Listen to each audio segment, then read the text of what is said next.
On commercialise en exclusivité sur la France, la Corse et les DOM-TOM, les nouvelles cartouches à bourrage autonome, AutoStem.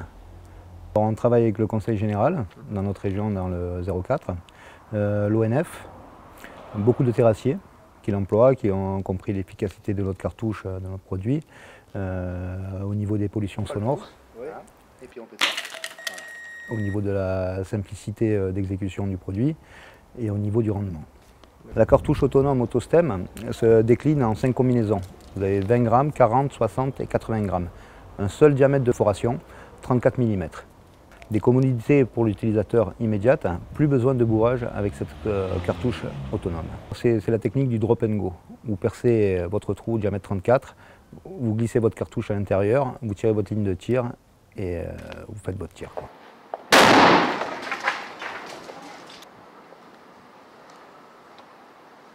C'est un produit qui me correspond pour des démolitions techniques, où on n'a pas besoin d'y aller avec des gros engins ou des gros outils.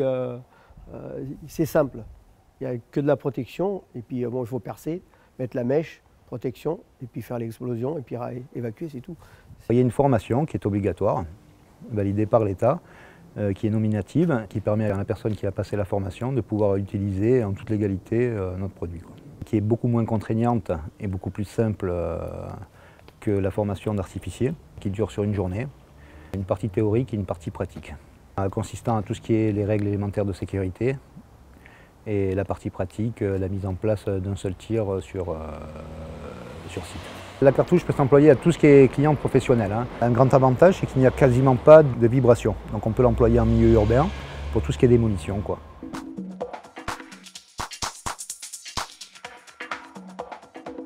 Il va être meilleur que les autres, plus compétitif, parce que bon, le temps de main-d'œuvre il est moins important puisque c'est plus rapide. Et puis d'emporter plus de marchés. Ça me permet peut-être de dénicher plus de marchés qui étaient très techniques, où il n'y en avait pas beaucoup de solutions. Sans que ce soit des machines avec des BRH qui explosaient ou alors du sciage qui n'est pas toujours évident à faire. Et là, on perce un trou, on met une mèche, on l'explose et on peut l'évacuer avec des moyens manuels.